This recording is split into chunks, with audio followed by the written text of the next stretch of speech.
बस्ती था। उस बस्ती में रामदास नाम का एक बूढ़ा रहता था। उसके दो बेटे थे, लिंगादास और मंगादास। लिंगादास पिताजी के साथ समंदर में जाकर मछली पकड़ता था, पर मंगादास को पानी से बहुत डर लगता था। एक दिन उसके पिताजी, बेटा, मछुआरों के परिवार में पैदा होकर मछली पकड़ने से कतराओगे तो कैसे चलेगा? वैसे पानी से इतना डरते क्यों हो? तैरना सीखोगे तो काम हो जाएगा ना बेटा। बापू, वो तो पानी ऊपर गिरने के डर से नहाता भी नहीं है, सिर्फ गीले कपड़े से अपने आप को पोंछ लेता है। चुल्लू भर पानी ही पीता है वो, इतना डर है उसे पानी से। तैरना कब सीखेगा?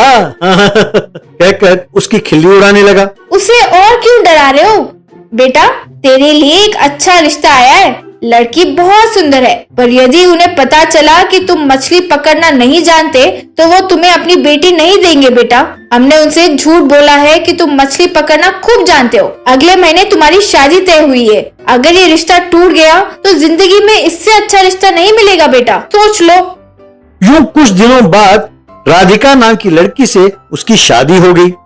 एक दिन राधिका, ये क्या, आप उनके साथ मछली पकड़ने क्यों नहीं जाते हो? कल मेरे पिताजी हमसे यहाँ मिलने आ रहे हैं। वो आपको मछली पकड़कर लाते हुए देखना चाहते हैं। किसी तरह अब बड़े बड़े मछली पकड़कर ले आओ और उन्हें दिखाओ, प्लीज। यूं अगले दिन वो मछली पकड़ने चला गया।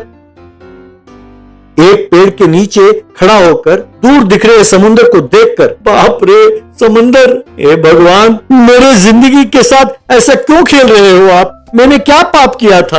झूठ बोलकर शादी की, ठीक है, ये तो पाप है। अब मौत के अलावा और कोई चारा नहीं है मेरे लिए। कोई सूखा कुआं देखकर उसमें कूदकर मैं मर जाता हूँ, ऐसा उसने सोचा। तभी वो पेड़, बेटा चिंता ना करो, मौत कभी भी किसी भी समस्या का समाधान नहीं है। वो पेड़ को प्रणाम करके, मैं अपना दुखड़ा कहाँ रोऊं, समझ में नहीं आता, कृपा करके मुझे इस मुसीबत से छुड़ाइए। हे वृक्ष, जरूर छुड़ाऊंगा बेटा। वो देखो, उस तालाब से पानी लाकर मुझ पर छिड़को। उस पानी को देखकर ना डरो, मैं हूं ना। निडर होकर पानी में उतरकर पानी ले आओ। वो यूं सहमा सहमा पानी में उतरा और एक बाल्टी भर पानी भरकर वापस आया। फिर उस पेड़ पर पानी डाला। तब उस पेड़ पर बड़े बड़े मछली खिले। उसे देखकर वो हैरान हुआ। बाद में उन्हें तोड़कर टोकरी में भरकर वहां से चला गया। घर पर उसके ससुर और बाकी सदस्य उन मछलियों को देखकर हैरान हुए। शाबाश दामाद जी, तुम्हें देखकर सीना फूल गया है। अब मेरी सारी जायदाद तुम दोनों के नाम पर ही लिख दूंगा।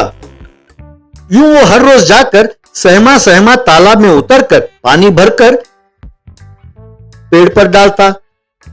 फिर मछलियों के खिलते ही उन्हें तोड़कर लाने लगा।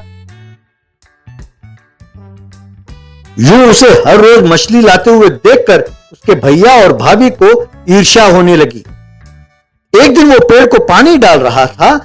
बेटा, तुम्हारा पानी का डर दूर करने के लिए ही मैंने ऐसा किया था। अब तुम्हें कैसा लग रहा है? धन्यवाद वृक्षदेव, अब मुझे पानी से डर नहीं लगता। अब मैंने फैसला किया है कि मैं भी सबकी तरह मेहनत करके ही मछली पकड़कर जीवन व्यतीत करूंगा। अब से आपको मुझे मछली देने की जरूरत नहीं है वृक्ष राजा। मेरी सहायता करने के लिए धन्यवाद कहकर प्रणाम किया। उस रात को अपनी पत्नी से ये सब कुछ बता रहा था कि भैया और भाभी छिपकर सुन रहे थे। अच्छा, तो ये बात है, तो ये है वो राज। अरे, मैं तो मछली देखकर हैरान हो गई थी कि कैसे पकड़ रहा है। अब समझी। मुझे भी किसी तरह उस पेड़ को बहकाकर मछली लाने होंगे। यूं हर रोज समुद्र में जाने का झंझट नहीं होगा, ऐसा उसने सोचा।